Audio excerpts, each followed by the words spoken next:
ma marsiyaal fi seydina aliyu doomi sëriñ ndonga xawaas la daawuyoo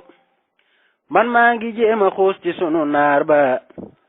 ngir wane yoonu gaayi jàlle pomba. mbokki jullit yi mbokki taalibe yi asalaamualeykum wa rahmatullahi taala wa barakaatuhu ci ndigalul cheikh mouhamadul muntaxa mbàkkeem sëriñ bachir xalif général kullu murit yàlla na fi yàgg lool te ànd ak wér sëriñ cheikh ahmadou mbàkkeem sëriñ Souhaïbou mbàkke xalifab sëriñ Souhaïbou mbàkke sëriñ abdoulahat mbàkke ibnu sëriñ touba cheikh Souhaïbou mbàkke ci kilifteefuk sëriñ moustapha amar xalifab sëriñ alioune xawaas amar mbokk yi sëriñ bayti ndongo joor amar ibnu sëriñ alioune xawaas amar moo dellu siwaat ànd ak mbégte mu yaa di leen fàttali bis bu ko ñor lool bis bu ko amal yitte lool muy bisub waajuram wu tedd wa sëriñ Alioune Xawaas Amar ibnu Cheikh Bayti Ndongo Joor Amar mbokk yi bis boobu at mu jot fukkeelu fan ak benn ci weeru baraxlu lay doon ren ji mu dëppoo ak samedi ñeenti fan ci weeru mars atum 2023 di samedi le 4 mars 2023 mu koy defee ci këram gi nekk ci Mbàkke Paaleen fi dend ak école Paaleen bi sëriñ Bayti Ndongo Joor Amar ibnu sëriñ Alioune Xawaas Amar ne mi ngi koy yëgal njabootu ku tedd ki sëriñ Tuubaa Cheikh Ahmad Bamba Mbàkke Xaadim Rasuul di ko yëgal taalibe sëriñ Tuubaa yi cheikh yi sëriñ Tuubaa yi bàyyiwul kenn rawatina nag njabootu Darmanko gi nga xam ne jàpp na ne mook ñoom ñoo bokk bis bu am solo boobu ndax kanu koy defal di sëriñ Alioune Xawaas Amar ibnu Cheikh Bayti Ndongo Joor Amar moo daa doxe noonu ci biir mbokk yi ku bëggub mbokk la woon ku ko daan dox te daan ko jokk waxtu ne ci programme bis bi nag incha allah bu nu xëyee danañu yendoo jàng alquranul karim durus xasida sëriñ Tuubaa Cheikh Ahmad Bamba Xaadim Rasul yendoo zikar ak sant borom bi tabaraka wa taala bu ko defee nag bu ñu xewloo ba noppi bu 15 heures jotee danañu génn amal waxtaan wu am solo woo xam ne danañu ko jëmale ci ak mbokk ak la koy dundal ngir dàkk bëggub borom bis bi di sëriñ Alioune Xawaas Amar ku ne xam na mu yittewoo woon ak mbokk jéego yi nga xam ne daana ko seqi ngir lu rafetal ak mbokk ak lu koy dundal loola waral mbokk yi sëriñ Bayti Ndongo Joor Amar ibnu sëriñ Alioune Xawaas Amar ne ku mel noonu nag bu ñu dajee ci bisam warteef la ngir nu waxtaane ak mbokk ak la koy rafetal mbokk yi Cheikh Bayti Ndongo Joor Amar ibnu sëriñ Alioune Xawaas Amar di soñu ñëpp rawatina daare alquran yi nekk ci diggante Touba ak Mbàkke ak fépp waaye man di nekk rek lépp loo mën a jàng ci alquranul karim nga jàng ko te addiyal ko sëriñ Alioune Xawaas Amar ci bisam bu am solo bi nga xam ne moom la ñu dëkkbal mbokk yi kon bis ba kañ lay doon inshallah samedi ñeenti fan ci weeru mars atum 2023 di samedi le 4 mars 2023 Serigne Bayti Ndongo Joor Amar